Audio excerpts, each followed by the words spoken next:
오늘의 성경 말씀 마태복음 6장 5절로 13절 말씀. 또 너희가 기도할 때에 외식하는 자와 같이 되지 말라. 저희는 사람에게 보이려고 회당과 큰 거리 어귀에 서서 기도하기를 좋아하느니라. 내가 진실로 너희에게 이르노니 저희는 자기 상을 이미 받았느니라. 너는 기도할 때에 내 골방에 들어가 문을 닫고 은밀한 중에 계신 내 아버지께 기도하라. 은밀한 중에 보시는 내 아버지께서 갚으시리라. 또 기도할 때에 이방인과 같이 중언부언하지 말라. 저희는 말을 많이 하여야 들으실 줄 생각하느니라. 그러므로 저희를 본받지 말라. 구하기 전에 너희에게 있어야 할 것을 하나님 너희 아버지께서 아시느니라. 그러므로 너희는 이렇게 기도하라. 하늘에 계신 우리 아버지여, 이름이 거룩히 여김을 받으시오며 나라의 임하옵시며 뜻이 하늘에서 이룬 것 같이 땅에서도 이루어지리이다. 오늘날 우리에게 일용할 양식을 주옵시고 우리가 우리에게 죄 지은 자를 사하여 준 것 같이 우리 죄를 사하여 주옵시고 우리를 시험에 들게 하지 마옵시고 다만 악에서 구하옵소서. 나라와 권세와 영광이 아버지께 영원히 있사옵나이다. 아멘. 우리 주님 앞에 한 번 더 기도드리겠습니다. 영화로우시고 거룩하신 아버지 하나님, 이제 1974년도도 마지막 지나가는 시점에 우리의 마음을 가다듬어 주님 앞에 고개를 숙였었습니다. 내 아버지 하나님이시여, 우리가 이 한 해를 지나오면서 하나님 앞에 받은 축복과 은총이 말로形容할 수가 없습니다. 거룩하신 우리 아버지 하나님의 은총과 사랑에 다시 한번 깊이 감사하고 우리를 사랑해 주신 그 은혜가 새해에도 더욱 넘치게 나타날 것을 믿음으로 우리 마음속에 기쁨이 충만하옵나이다. 그러나 한 해를 살아오는 동안에 주님 앞에 잘못한 일도 너무나 많습니다. 죄를 많이 짓고 반역도 많이 하고 그 역을 많이 했습니다. 우리의 생애 속에 세상의 죄악의 티끌과 먼지가 잔뜩 묻었습니다. 우리 하나님 아버지여, 이 해가 지나기 전에 그리스도의 보혈로 씻어주시고 성령의 능력으로 새롭게 하여 주시옵소서. 살아계신 아버지, 오늘 이 시간 주님 앞에 고개 숙인 심령마다 여호와의 영광이 나타나셔 하나님이여 영혼을 고쳐주시고 마음을 새롭게 해주시고 생활에 승리하는 주의 기적을 베풀어 주시오기 간절히 기도합니다. 사랑하신 우리 아버지께서 이 조국과 민족을 불쌍히 보아주시옵시고 내 아버지 하나님께서 1975년도 새해에는 새로운 평안과 기쁨과 소망의 태양이 떠오르게 도와주시옵시고 내 아버지 하나님께서 벌벗고 굶주린 우리 동포들을 불쌍히 보아주시옵소서. 우리 아버지 하나님의 긍휼히 느끼심과 자비롭게 느끼시는 손길이 저들에게 임하여 주시옵소서. 이 세모의 일선에서 추위에 떨며 국방을 위해 수고하는 군인들을 기억하여 주시옵시고 하나님이여, 주님 가호하심과 은총이 저들에게 같이하여 주시옵소서. 전 세계가 소요하고 요란스러운 이때 그리스도여 주님의 승리를 나타내시사 온 세계 인류를 구원하는 주의 놀라운 은총으로 세계를 충만하게 채워 주시옵소서. 오늘 이 한 시간 우리 아버지 앞에 완전히 의지하고 기도하오니 말씀과 성령으로 우리를 고쳐 주시옵소서. 예수님 이름 받들어 기도하옵나이다. 아멘. 오늘은 여러분과 함께 마태복음 6장 5절로 13절에 있는 말씀 중 너희는 이렇게 기도하라는 우리 주 예수 그리스도의 교훈의 말씀을 가지고 은혜를 나누고자 합니다. 이제 아흘에 후면 그렇게도 충격적이고 요란스러웠던 1974년도도 영원히 지나가고 1975년의 새해를 맞이하게 됩니다. 묵은 해를 마지막 보내는 이 한 주일 동안 우리는 하나님과의 대화적 기도 속에서 먼지 묻은 자아를 반성하고 새해를 맞이하는 마음의 소리를 해야만 합니다.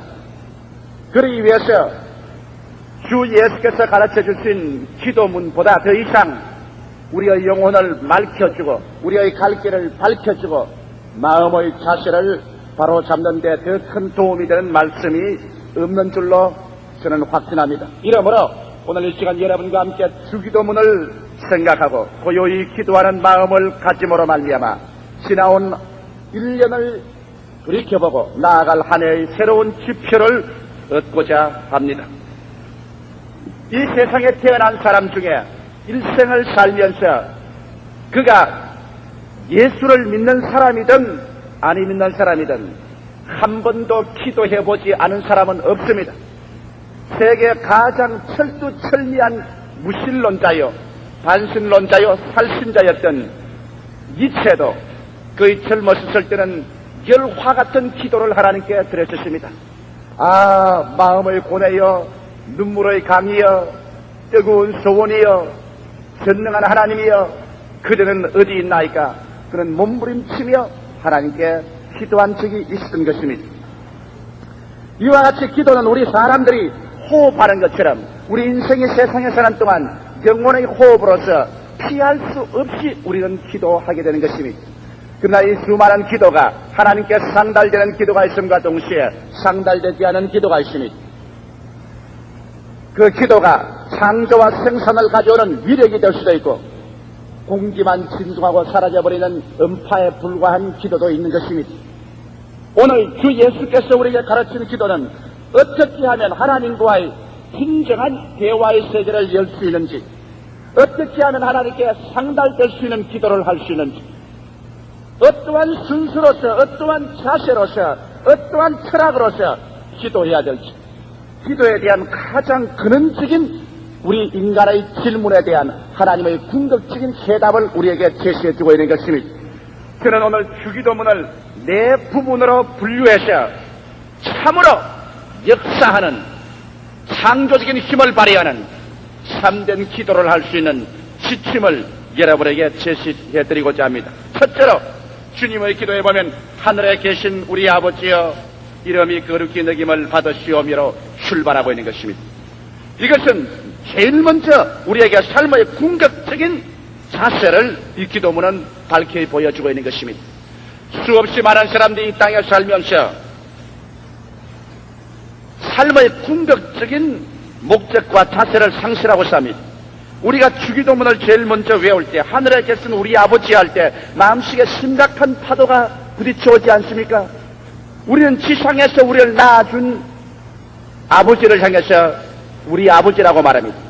우리 아버지가 동양 사람, 한국 사람이면 우리는 한국에서 태어나서 우리 아버지를 아버지라고 지상에서 부릅니다.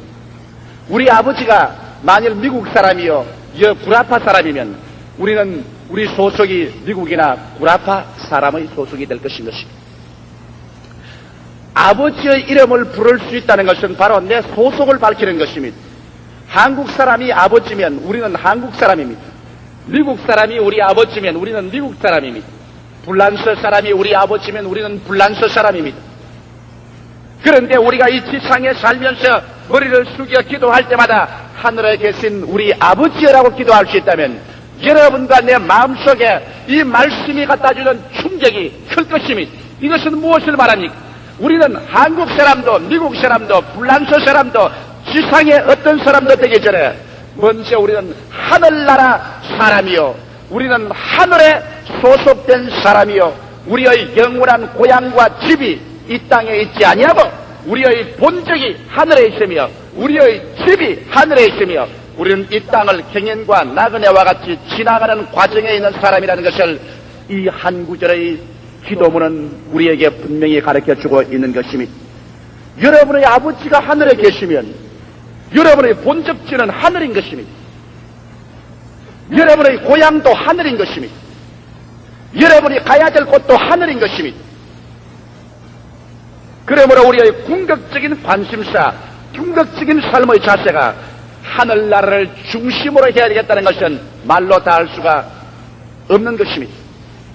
모든 사람들이 고향을 그리워합니다. 또 모든 사람들은 자기가 자란 고향을 한평생 잊을 수가 없습니다. 아마 여러분께서 요사이 많이 연세가 들으셨다 할지라도 종종 꿈을 꿀 때 여러분 어릴 때 자랄 때 있었던 고향 꿈을 늘 꾸게 될 것입니다. 그만큼 고향이라는 것은 우리의 영혼 속에 깊은 인상을 남겨주고 우리의 심령을 끄는 힘이 있습니다. 우리가 주 나사렛 예수 그리스도를 구주로 모시고 성령으로 말미암아 우리가 거듭날 때 이것은 인간의 종교나 제도를 받아들이는 것 아닙니다. 여러분이 예수를 구주로 믿을 때 기독교인이 되는 것은 결단코 아닙니다. 성경 요한복음 1장 12절에 말씀하기를 영접하는 자, 곧 그 이름을 믿는 자들에게는 하나님의 자녀가 되는 권세를 주었으니 이는 혈통으로나 육정으로나 사람의 뜻으로 나지 않고 아버지께로 난 자들이라고 말하셨습니다.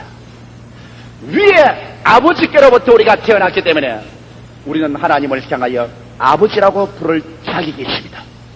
그리스도를 구주로 믿지 않은 사람은 아무 사람도 하나님을 아버지라고 부를 자격이 없습니다.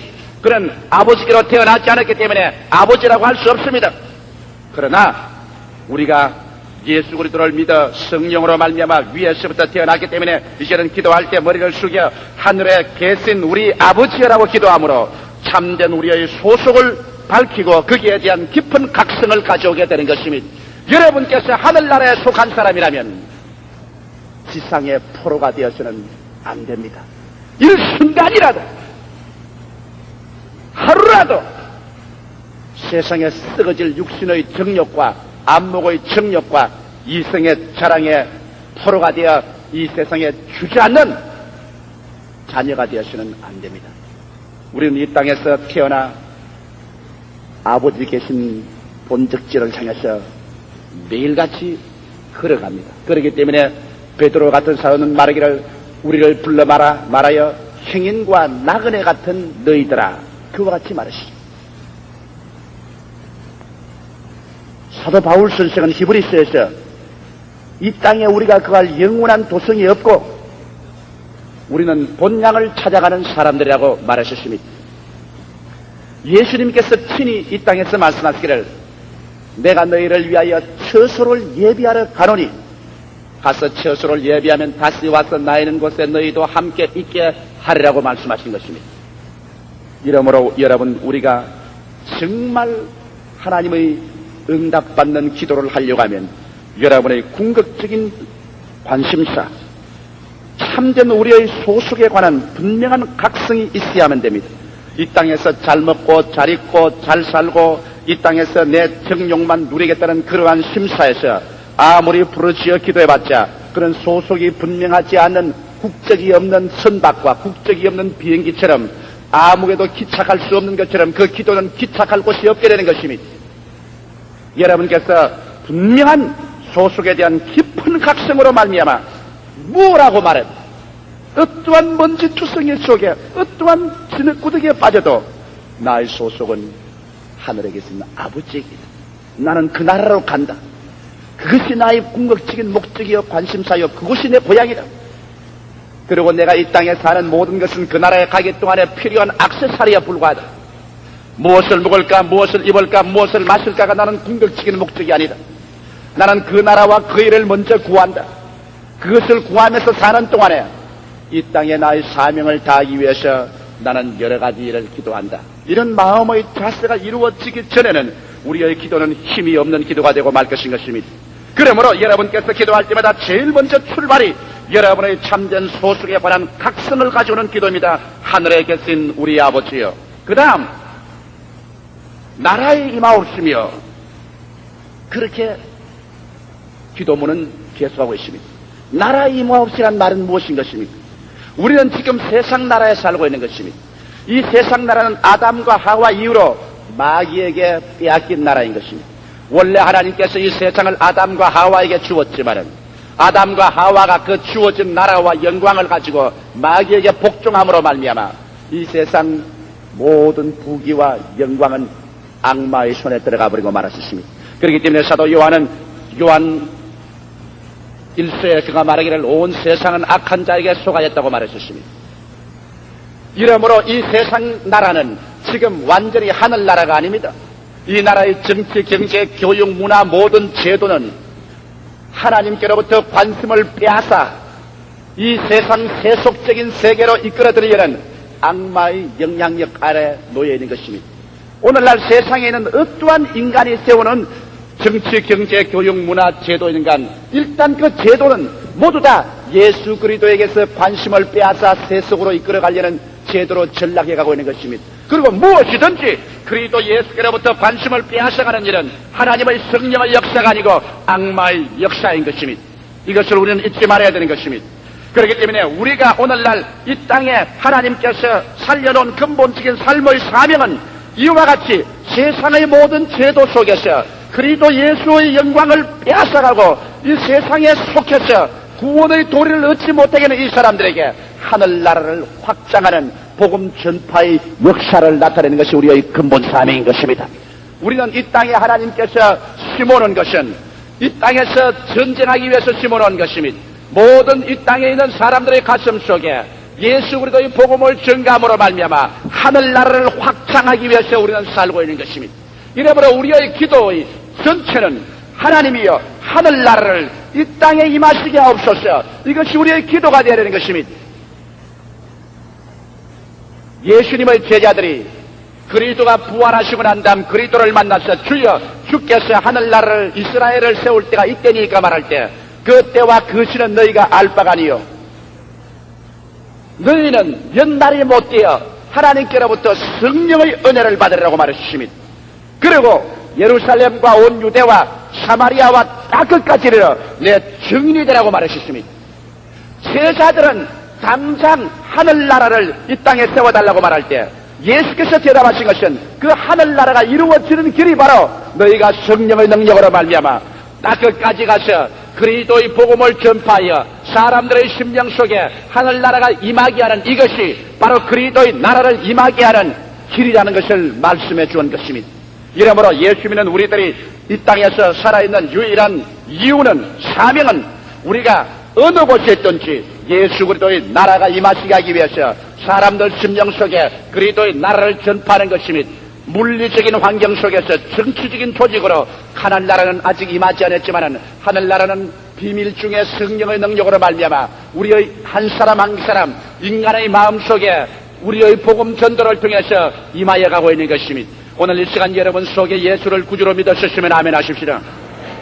그러면 여러분 속에 하늘나라가 임한 것입니다. 주님께서 말씀하기를 하늘나라가 여기 있다 저기 있다 해도 믿지 마라. 하늘나라는 너희 속에 있나니라고 말씀하는 것입니다. 그러므로 오늘 이 자리에 앉아 계신 여러분 속에는 하늘나라가 임하여 계십니다.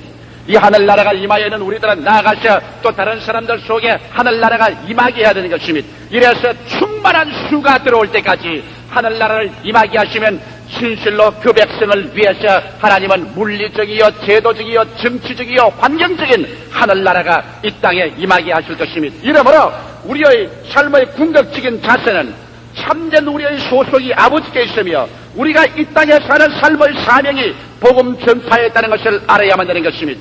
그 다음 기도는 나아가서 말하기를 뜻이 하늘에서 이룬 것 같이 땅에서도 이루어지이다. 이와 같이 말하셨습니다. 왜 우리의 궁극적인 삶의 자세 속에 하나님의 뜻이 하늘에서 이루어진 것처럼 이 땅이 이루어지이다고 기도해야만 되는 것입니다. 먼저 하나님께서 이 땅을 엿새 만에 지으시고 이래 만에 쉬실 때는 이 땅에 아버지의 뜻이 이루어지십니다. 하나님이 지으신 이 땅과 에덴에는 상함도 없고 해함도 없었습니다. 죄나 질병이나 죽음의 고통이나 가난이나 저주나 추악이 있을 수가 없습니다. 왜? 성경에 보니 하나님께서 지으신 만물을 보시고 지극히 좋았더라고 하나님께서는 7번 반복해서 말씀하셨습니다. 하나님 보시기에 지극히 좋았었으면 하나님이 만드신 모든 세계가 완전히 아버지의 뜻이 이루어진 것입니다. 그러나 거기에 하나님의 뜻을 반역하는 요소가 들어왔습니다. 사탄이 에덴에 와서 아담의 마음속에 하나님의 뜻을 반역할 생각을 집어넣었습니다. 그래서 아담이 마귀의 말에 귀를 기울여 마귀의 반역적인 뜻을 받아서 하나님의 뜻에 반역했습니다. 선악과를 따먹은 것은 하나님의 뜻에 대한 정면적인 거부요 도전이었습니다. 그때로부터 시작해서 오늘 이 땅은 마귀와 사람이 연합해서 하나님의 뜻을 반역하는 일을 계속했었습니다. 그래서 하나님의 뜻은 이 땅에서 거부되어버리고 말한 것입니다. 오늘날 인간이 세운 모든 정치, 경제, 교육, 문화, 삶, 제도 전체 속에 하나님의 뜻이 전면적으로 거부되고 그 결과로 말미암아 마귀의 도적질하고 죽이고 멸망시키는 파괴가 인류 역사 가운데 줄기차게 넘쳐왔었습니다. 이 가운데서 사람들은 피를 흘리며 울며 몸부림치며 괴로워했었던 것입니다. 유명한 철인 에라스무스 같은 사람은 전쟁은 짐승들이나 할 일이라고 했지만은, 그러나 오늘날 인간은 끊임없는 전쟁을 하고 있는 것입니다. 인류 역사 6천여 년 동안에 평화의 세수는 300년도 채 되지 못함이, 이와 같은 비극은 바로 이 땅에 하나님의 뜻을 반역하고 정면으로 거부해버리고 인간이 마귀와 짝을 해서 이 세상을 살아왔다는 증거를 제시해주고 있는 것입니다. 그러므로 오늘날 우리가 하는 기도는 하나님이여 내 뜻대로 마음쓰고 아버지 뜻대로 하옵소서 하는 예수 그리스도의 기도가 되어야 하는 것입니다. 여러분, 예수 그리스도께서 마지막 겟세마네 동산에서 하나님 앞에 엎드려 기도한 그 기도가 바로 주기도문에서 가르친 그 기도인 것입니다. 뜻이 하늘에서 이루어진 것처럼 이 땅에서 이루어지이다. 그리스도 예수는 당신의 뜻대로 하면 죽기를 원치 않았었습니다. 그러나 아버지의 뜻은 예수 그리스도께서 오셔서 마귀의 뱀에 빠져 망쳐놓은 인생의 모든 죄악과 저주와 절망과 추악과 죽음을 그리스도가 대신 감당하지 않고는 이것을 청산할 수 없다는 것이 아버지의 뜻이었습니다.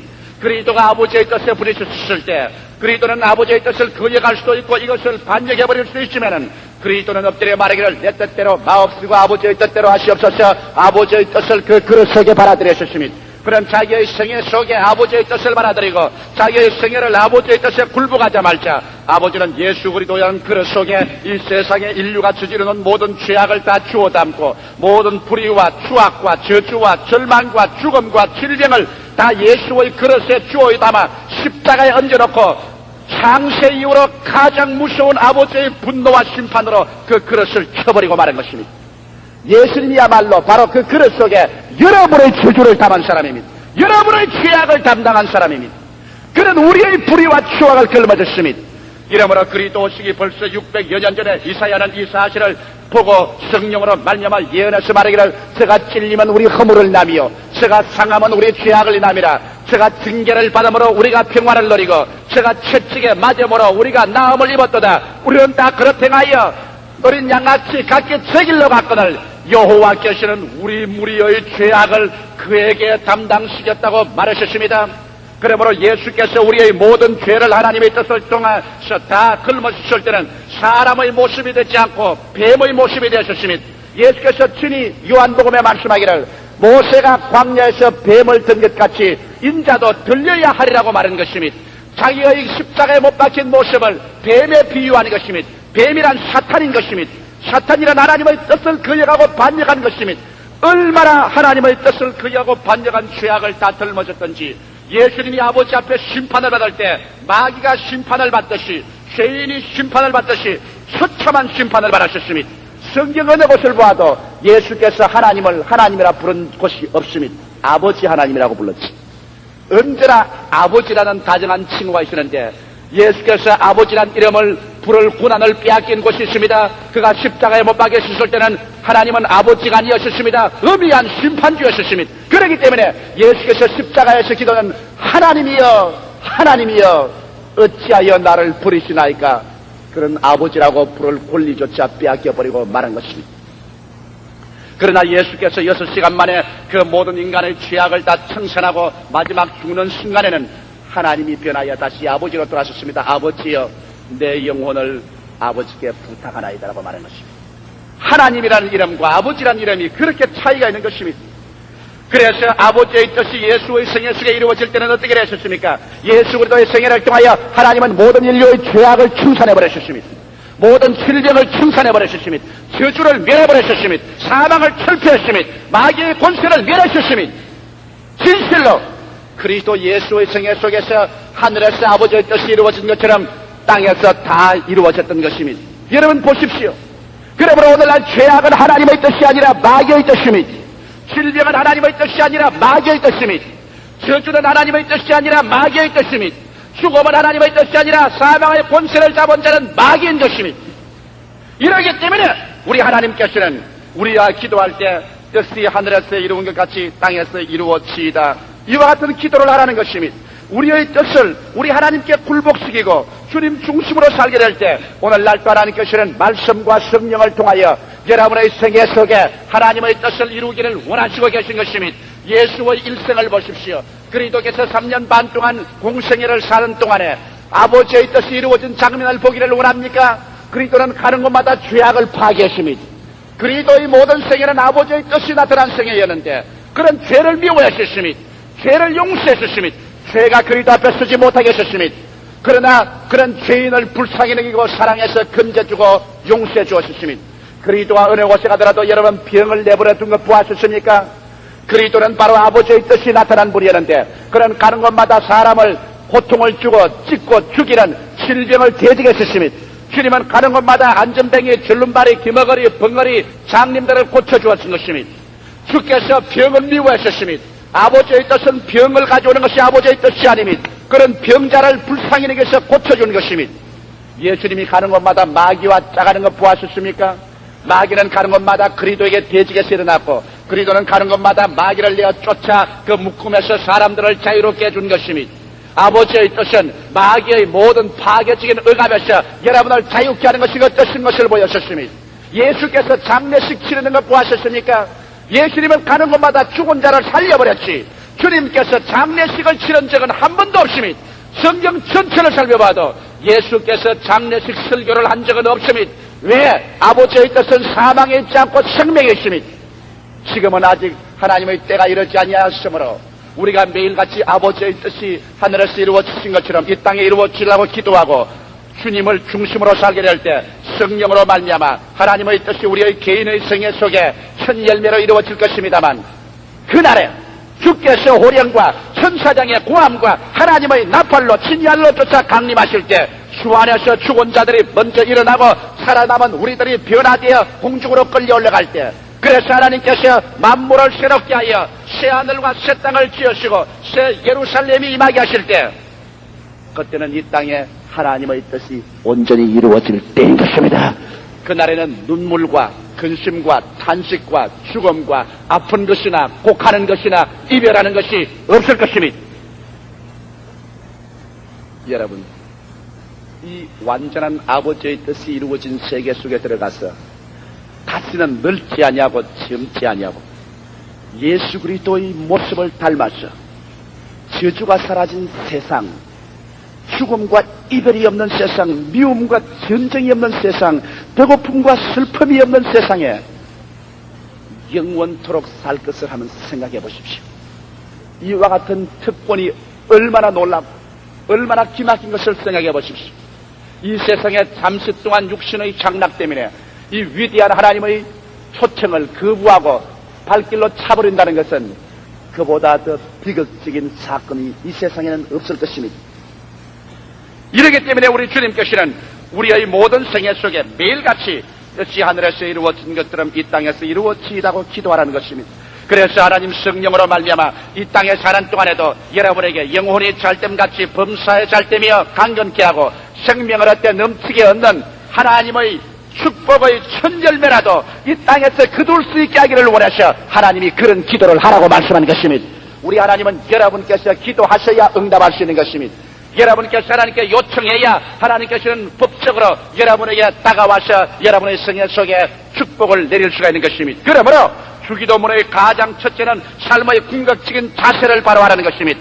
하늘에 계신 우리 아버지여, 이름이 거룩히 느낌을 받으시오며 나라의 임하옵시며 뜻이 하늘에서 이루어진 것 같이 땅에서 이루어지어다. 이와 같은 기도를 통해서 하늘에 우리가 속한 사실을 분명히 알고 이 땅에서 행인과 나그네와 같이 지나가는 우리 것을 알고 이 땅에 정욕에 묶이지 말라는 것과 우리의 삶의 사명이 복음을 전파하여 나라에 임하게 하는 사명을 가지고 있으며 우리의 매일매일의 생활은 우리의 뜻을 하나님께 내어 맡기고 굴복하고 그 발 앞에 엎드림으로 하나님의 영광에 나타나셔 우리가 영혼이 잘됨같이 범사에 잘되며 강건하고 생명을 얻되 넘치게 얻어 하나님의 영광과 축복을 사람들에게 나누어 줄 수 있는 이러한 상황에 들어가기를 원하시는 것입니다. 여러분의 기도에 승리하려면 이 제일 궁극적인 관심사를 오늘 이 시간에 결정하시기를 주의 이름으로 축원합니다. 여러분의 궁극적인 관심사가 바로 하늘에 계신 우리 아버지께 있어야만 되는 것입니다. 둘째로 오늘날 우리에게 일용할 양식을 주옵시고 성도와 지상생활에 대한 이야기를 하고 있는 것입니다. 사람들은 말합니다. 교회 나가면 밥 주나? 교회 나가면 떡을 주나? 그렇게 말합니다. 나는 어떤 자매님 한 분이 최근 책에서 이런 실화를 읽어본 적이 있습니다. 그가 뉴욕의 어느 아파트에서 기도회를 열고 있는데 그게 친구의 인도를 받아서 제2차 대전 때 해병대 장교로 참석해서 태평양 전쟁에 싸웠던 억센 장교 한 사람이 참석을 했습니다. 그게 기도회 하는 것을 보고 난 다음 그 장교가 비웃으면서 하는 말이 너무 세상에서 동떨어진 나와는 무관한 일들을 당신은 하고 있어. 이 현실적인 세계가 얼마나 악착스럽고 삶이 복잡한데 여기 앉아가 무슨 하나님께 기도하고 하나님께 의지하는 그런 일이 있을 수 있습니까? 너무 세상에 동떨어진 일이요 세상과 관계없는 일이요 나는 이게 관계 안 하겠습니다.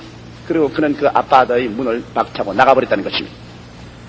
그러나 얼마의 시간이 지나고 난 다음에 갑자기 그 청년 장교에서 급한 전갈이 왔습니다. 빨리 자기를 좀 찾아와 달라고. 그래서 기도회를 주관하던 그분이 슈메이커 여사가 그 집에 찾아가고 그 병원에 찾아가 보니 그 사람은 그 일 후에 나가 일주일 이내에 전신마비가 왔습니다. 전신 소아마비가 걸려서 병원에 가니까 산소 마스크 속에 들어있으면서 움직일 수 없는 상황이 되었습니다.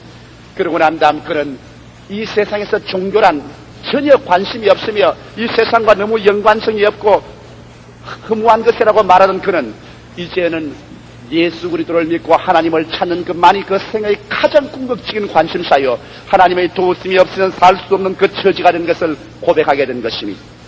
여러분 우리가 잠시만 정신을 차려보면 예수 믿으면 밥 주나 예수 믿으면 떡 주라는 것은 어리석기 짝이 없는 말인 것입니다. 이 세상의 부귀와 영화와 공명이 뭐와 같은지 압니까? 너의 인생은 풀과 같고 그 영화는 풀의 꽃과 같다. 풀은 시들고 꽃은 떨어지나니 여호와의 말씀은 영원토록 있도다는 이 궁극적인 말씀이 부딪혀올 때 큰 소리 할 사람이 누가 있습니까? 제7일째 아담이 맞이하는 이 세상의 첫날은 하나님의 안식일이었습니다. 아담이 할 일은 없었습니다. 하나님의 휴식일 날 그가 첫날을 인생으로 맞이한 것입니다. 이러므로 아담이 살 수 있는 것은 하나님을 믿고 신뢰하고 순종할 때 하나님께서 예비한 세계로 이끌어주는 것이 아버지의 뜻이었습니다. 그래서 하나님께서 예비하신 하나님이었지만은 아담이 하나님을 반역하고 하나님의 뜻을 거역하고 저주를 받고 에덴에서 쫓겨나올 때는 창세기 3장 17절에 종신토록 수고하여야 땅의 식물을 먹을 것이라고 했어. 인간의 수고가 자기의 양식을 만들 것을 명의하십니다. 그날 이후로부터 시작해서 인류는 지금까지 얼마나 땀이 흐르도록 수고하고 자기를 위해서 예비하고 준비하지 않고는 살 수가 없었습니다. 그러나 오늘날 우리의 운명은 또 달라지기 시작하는 것입니다. 왜? 예수를 구주로 믿은 우리들에게는 이제 저주에서 해방되었다는 것을 알아야만 됩니다. 갈라디아서 3장 13절에 말씀하기를 그리스도께서 우리를 위하여 저주를 받은 바 되사 율법의 저주에서 우리를 속량하셨으니 기록된 바 나무에 달린 자마다 저주 아래 있는 자라 하였습니다. 할렐루야. 그렇기 때문에 바울 선생은 고린도후서 8장에 담대하게 말씀하기를 너희가 예수 그리스도의 은혜를 알거니와 저희가 부유하신 자로서 너희를 위하여 가난하게 되시면 저희 가난하심을 인하여 너희로 부유케 하려 하심이라고 말하셨습니다. 저주받기 전에 인간은 하나님께서 예비하셨습니다. 저주받은 후는 인간이 종신토록 수고하여 땀을 흘려야 식물을 먹었습니다. 그러나 이제 우리 예수 그리스도로 말미암아 율법의 저주에서 해방을 얻은 오늘날에서는 하나님은 여러분과 나의 여호와 이레가 되시는 것입니다. 할렐루야. 여호와께서 예비하십니다. 하나님께서 자기를 사랑하는 자를 위해서 예비해 놓은 모든 것을 눈으로 보지 못하고 귀로도 듣지 못하고 마음으로도 깨닫지 못했담과 같으니라. 인간의 상상을 초월해서 하나님께서 기적적으로 우리를 위해서 예비하시고 인도하시는 하나님인 것입니다. 여러분 이스라엘 백성이 애굽에서 하나님의 뜻을 통하여 따라 나올 때 주님께서 광야에서 예비한 것을 기억하십니까? 홍해수가에 나왔을 때 아무런 교량도 배도 없을 때 주께서 물을 갈라 예비하시고 광야에 나왔을 때 만나를 준비하시고 바위를 터뜨려 물이 나오게 하시고 메추라기를 보내어서 고기를 먹게 하시고 하나님께서 예비해서 40여 년 광야에서 방황해도 버림받지 않게 만든 것을 기억하지 않습니까? 하물며 오늘날 예수를 사랑하고 그 십자가의 보혈로 씻음받고 예수 그리스도의 고난을 통하여 저주에서 해방된 우리가 그 나라와 그 일을 먼저 구하며 주님 중심으로 서게 될 때 주님께서 우리에게 일용할 양식을 주지 않을 리가 만무한 것입니다. 그 나라와 그 일을 먼저 구하라. 그리하면 이 모든 것을 너에게 도와주리라. 할렐루야. 우리는 장차 공황이 다가오고 살기가 어려워지더라도 여러분께서 주님 앞에 올바른 신앙의 자세만 가지고 있다면 여러분의 식량은 논에나 밭에서 예비되는 것이 아니라 정부가 예비하는 것이 아니라 여러분과 나의 양식은 위에서부터 예비해서 보내주시는 것입니다. 할렐루야. 그러기 때문에 우리가 두려워할 필요가 없습니다. 정부가 예비한다면, 정부가 흔들거리면 우리는 기대할 곳이 없습니다. 논이나 밭에서 예비된다면 논이나 밭의 모든 것이 사라지면 우리는 의지할 곳이 없어지고 마는 것입니다. 그러나 성경에는 하늘에 계신 아버지여 우리에게 일용할 양식을 주옵소서. 우리가 양식을 구하는 것은 하늘에서 구하는 것입니다. 그리고 아버지는 우리의 양식이 있는 것을 압니다. 여러분 엘리야를 보지요. 엘리야가 이스라엘에 3년 6개월 동안 기근이 들었을 때 그리 시내가에 가서 앉아 있었습니다. 그리 시내가에 앉아 있을 때 아침 저녁으로 까마귀가 양식을 들고 왔습니다. 고기와 떡을 가지고 와서 먹였었습니다. 여러분 남짐승 중에 까마귀보다 더 욕심이 많은 게 없는데 까마귀가 고기를 물고 와서 엘리야에게 갖다 주고 떡을 물고 와서 엘리야에게 줬다면 이거 진짜 기적인 겁니다. 여러분 비둘기가 아니고 까마귀입니다. 그래서 그것을 받아 먹고 그리 시냇물을 마셨는데 얼마 있지 않아야 여러분 시냇물이 말라버리고 말았습니다. 아 보통 사람 같으면 큰일 났다. 시냇물이 말랐으니 이제 목말라 죽게 되었구나. 이제는 까마귀가 떡과 고기를 물고 와도 나는 목말라 죽게 되었구나 탄식할 것입니다. 그러나 하나님 보십시오.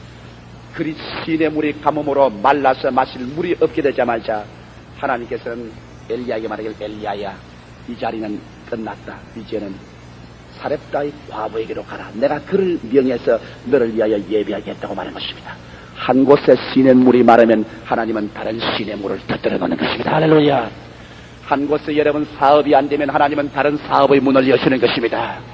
한 곳에 직장을 잃어버리면 하나님은 다른 직장으로 옮기시는 것입니다. 엘리야가 그리 시냇가에 물이 말랐다고 그가 앉아서 두 다리 뻗고 탄식을 울고 있지 않았습니다. 그리 시냇가 물이 마르면 그 다음에는 엘리야는 사렙다의 과부 있는 곳으로 가게 된 것입니다.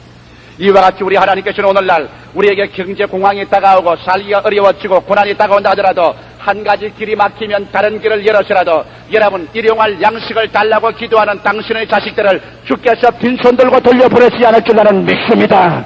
이러기 때문에 여호와를 의지하는 자는 두려워할 것이 없는 것은 젊은 사자는 굶주릴지라도 여호와를 경외하는 자에게는 하나님께서 좋은 것을 아끼지 않고 주겠다고 약속한 것입니다. 진실로 여러분께서 주기도문을 올바르게 이해하고 기도하는 사람에게 무엇을 먹을까 무엇을 입을까 무엇을 마실까 염려란 있을 수가 없는 것입니다. 그러면 여러분 질문할 것입니다. 왜 일용할 양식을 달라고 했습니까? 한 달 먹을 양식을 달라고 하지 않고 일용할 양식을 달라고 했습니다. 우리 하나님께서 이 세상의 물질을 우리에게 허락할 때 언제나 하나님이 경고해야 하는 것은 탐욕입니다. 인간은 탐심 때문에 우상숭배를 하게 되고 탐심이 잉태해서 죄를 낳고 죄가 장성한 즉 사망을 낳으셨습니다. 이렇기 때문에 우리 하나님께서 우리에게 일시에 많은 것을 주님 주겠다고 말하지 않습니다. 일용할 양식을 달라는 것은 너희가 하나님께 구할 때 탐욕을 버리라는 말씀일 것입니다. 하루하루 먹을 양식을 달라는 것은 욕심을 부리지 말라는 것입니다. 이스라엘이 광야에 나올 때도 그 위에서 떨어지는 만나가 하루 먹을 만큼밖에는 오지 않았습니다. 이틀치만 거두어도 벌레가 먹어서 썩어진 것입니다. 오늘 그러기 때문에 여러분께서 한 달 먹을 양식, 1년 먹을 양식이 없다고 두려워하지 마십시오. 주께서는 여러분에게 매일매일의 생활을 주님께서 돌봐주기를 원하시는 것입니다. 이처럼 주님께서는 한 달 전에 하나님이 아니요 1년 후에 하나님이 아니라 매일매일 동의하기를 원하는 하나님이신 것입니다. 그럴 뿐 아니라 매일매일 여러분 탐욕을 물리치고 매일매일 믿음으로 주께 의지할 때 우리 주님께서는 매일매일 같이 우리를 이끌어 주셔서 주님께서 충분히 승리하고 살 수 있도록 하는 것입니다. 하루 먹고 나니 그만큼 밀가루가 많이 생기고 그만큼 기름병에 기름이 더 있었습니다. 매일매일 주께서 인도하기 때문에 여러분께서는 매일 아침에 일어나면서 하나님 오늘 또 기적이 일어날 줄 믿습니다 하고 기도하시고 그날 저녁 자리에 들어갈 때 하나님 오늘 기적을 주신 것을 감사합니다 하십시오. 우리 예수 믿는 사람에게는 매일매일 일용할 양식을 주는 하나님의 기적이기 때문에 매일 새로운 힘을 주시고 매일매일 새로운 건강을 주십니다. 매일매일 새롭게 치료해 주시고 매일매일 새로운 길을 열어주시는 것입니다. 시시각각으로 인도하시는 하나님의 성령을 우리는 바라고 의지할 수 있는 것입니다. 셋째로 우리의 기도는 우리가 우리에게 죄 지은 자를 사하여 준 것 같이 우리 죄를 사하여 주옵시고 성도와의 대인 관계에 관해서 말하고 있는 것입니다. 주님께서 가르친 주기도문에서는 우리가 이 세상에 살면서 혼자 살지 않고 우리 부부 간에, 자녀 간에, 부모 자식 간, 이웃 간 우리가 함께 살기 때문에 이 함께 사는 데 있어서의 화목을 대단히 중요시했습니다. 그렇기 때문에 하늘에 계신 나의 아버지 하지 않고 하늘에 계신 우리 아버지라고 말하는 것입니다. 자꾸 우리란 말을 쓰십니다. 왜? 우리는 함께 삽니다. 이러기 때문에 우리의 기도가 막히지 않고 우리의 기도가 하늘에 상달되기 위해서는 우리의 마음속에 서로 용서해주고 용서받는 생활을 계속하라는 것입니다. 저도 이제는 애들이 자라가니까 아버지의 심정을 잘 압니다. 제가 가끔 집에 가면 애들이 모여가지고서 서로 고소를 해요. 우리 둘째 놈은 자기 맏형을 고소를 하고, 맏형은 둘째 놈을 고소를 하고, 또 막내 놈은 와서 또 둘째 놈을 고소를 하고, 그래서 서로 막 아버지에게 일러 제낍니다. 근데 나는 봐도 한 놈도 미운 놈이 없어요. 서로 자기들은 미워서 고소하지만 나는 하나도 그 고소를 받아서 누를 징벌하고 싶은 마음이 조금도 없습니다. 하물며 만유의 주 되신 아버지께서 그 아들 예수의 피로서 값주고 산 우리들을 볼 때 우리가 서로 미워하고 고소할 때 하나님께서 누구를 미워하겠습니까? 열에 10손가락 깨물어서 아프지 않은 손가락이 어디 있겠습니까? 하나님이 원하시는 것은 화목제물입니다. 그렇기 때문에 너희가 하나님께 제물 드릴 때 형제간의 마음 상한 것 있거든 그거 먼저 풀어놓고 와서 화목제물을 드려야 하는 것입니다. 성경에는 이것을 얼마나 강하게 말하냐면 우리가 우리에게 죄 지은 자를 용서해 준 것처럼 우리의 죄를 용서해 달라 했습니다. 내가 먼저 땅에서 화목하지 않으면 나와 하나님과의 화목 관계가 막힌다는 겁니다. 저는 이번 이 설교를 준비하면서 기도원 굴에 엎드려 있으면서 저 마음속에도 심각한 충격을 받았습니다. 저도 인간이기 때문에 1년을 살아오면서 마음에 맺힌 사람도 있고 미운 사람도 있고 원한이 진 사람도 있습니다. 어디 두고 보자는 사람도 있었어요. 그러나 오늘 여러분 앞에 서서 이 설교를 하기 위해서 이 성경을 읽고 난 다음에는 내 마음속에 청산할까 청산하지 않고는 강단에 서서 설교할 수가 없었습니다. 그래서 제가 굴에서 무릎을 꿇어 엎드려서 하나님 나부터 먼저 청산합니다. 저는 솔직히 말해서 주님께 몇 사람을 용서해야 줄 사람이 있었습니다.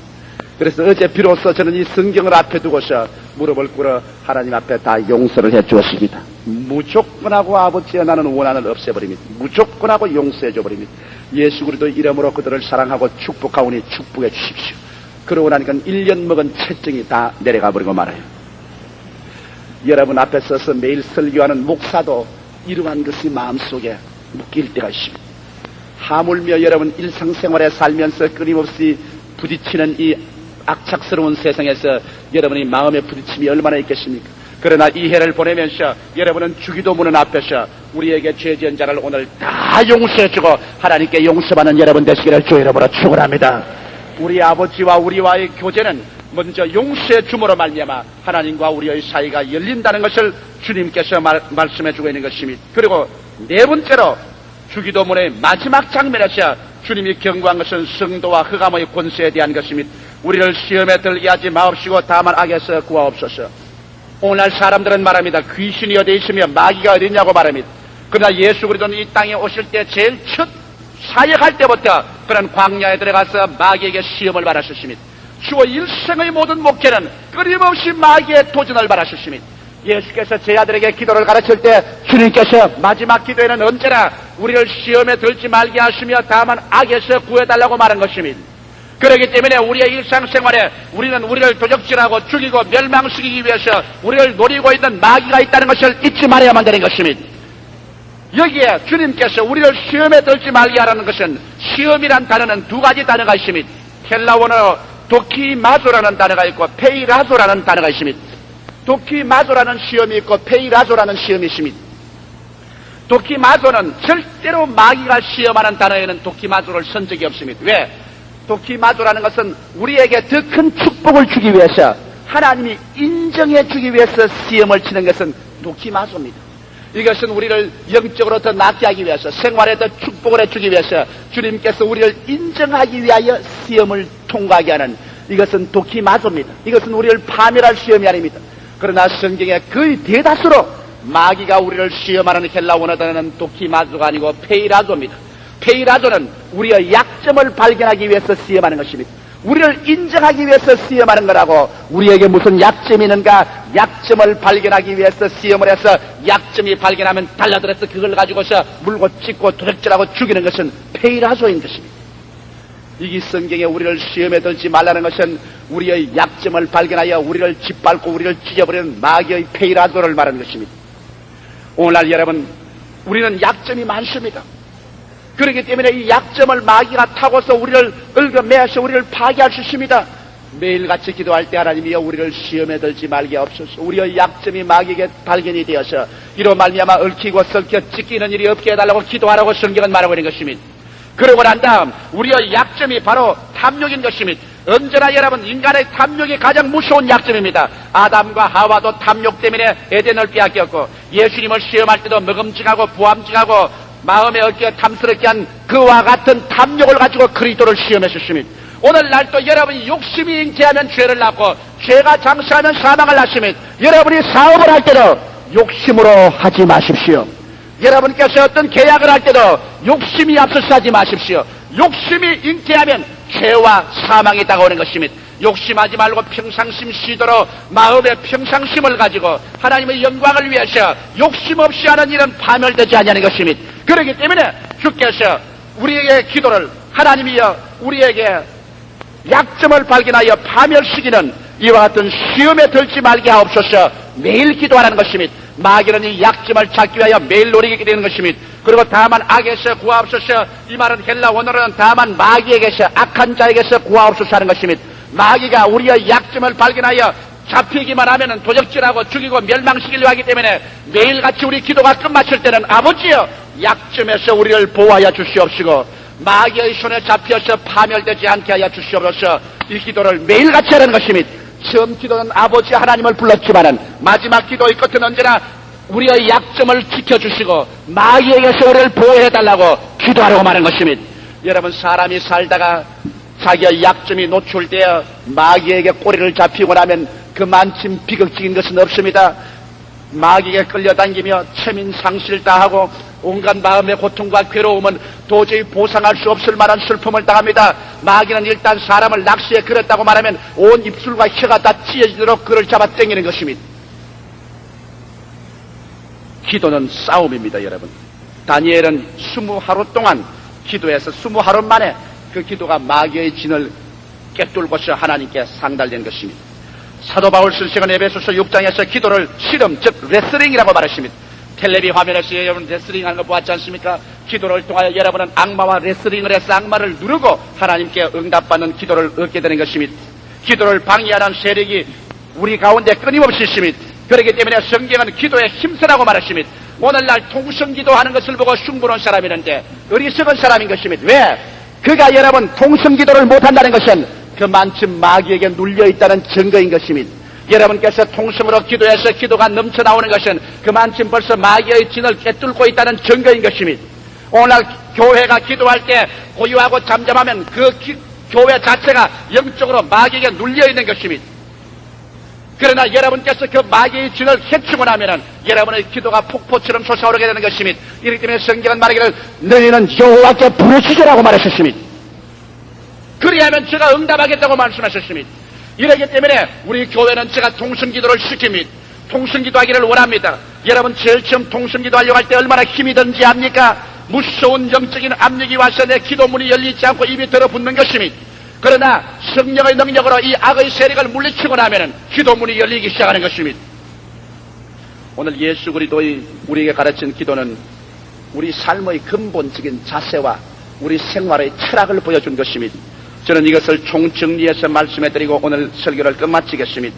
여러분께서 정말 하늘을 영광스럽게 정리하고 여러분 새해를 맞이할 마음의 자세를 얻기 위해서 첫째로 삶의 궁극적인 자세를 올바르게 정리하십시오. 여러분은 바로 하늘에 계신 우리 아버지의 자식이긴 만큼 여러분의 본적지와 목적은 하늘입니다. 이 땅은 행인과 나그네입니다. 나라의 임하옵심이라고 기도할 때 여러분은 이 땅에 사는 동안 복음을 전가하고 하늘 나라를 임하게 하는 일을 위해서 보내심을 받은 대사요 사자들인 것입니다. 그리고 매일매일 같이 뜻이 하늘에서 이룬 것 같이 땅에서 이루어지게끔 마음과 몸을 바침으로 하나님의 기적이 일어나서 새로운 에덴이 여러분의 영혼 속에 창설되고 생활에 일어나야 되겠을 것입니다. 둘째로 성도와 지상생활에서 주님께서는 오늘날 우리에게 일용할 양식을 주기를 원하시기 때문에 두려워하지 말고 먹고 입고 사는 일에 대해서 담대하게 주님 앞에 구하라는 것입니다.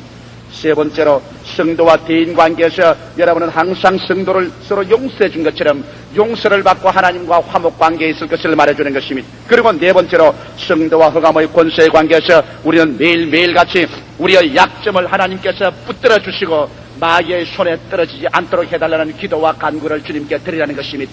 이와 같은 기도를 할 때 하나님께서는 여러분의 생애 속에 창조적이고 생성적인 하나님의 성령의 기적을 나타내 주실 것입니다. 다 같이 고개 숙여 기도하십시다.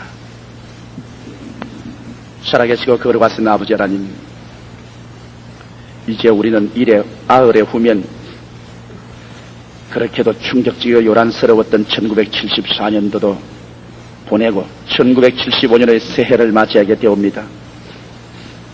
나의 거룩하신 아버지, 묵은 해를 마지막 보내는 이 한 주일 동안에 우리 기도하게 만들어 주시옵소서. 때 묻은 먼지투성이의 우리 인간을 다시 재정비하게 도와주시옵시고, 무엇에 우리가 잘못하고 실패한 것을 깨달아 회개하게 도와주시옵시고, 1975년도는 살아갈 때 주님께서 가르친 기도문 속에서 우리 자신을 새롭게 정비하게 도와주시옵소서. 우리의 자신을 새로운 자세 속에 세우게 하여 주시옵소서. 진실로 그 나라와 그 일을 먼저 구하며 믿음의 생활을 하며 악마를 이기는 승리의 생활한 우리 성도들 다 되게 하여 주시옵소서. 예수 그리스도 이름으로 축원하고 기도하옵나이다. 아멘. 우리 합심해서 주님 앞에 기도드리겠습니다.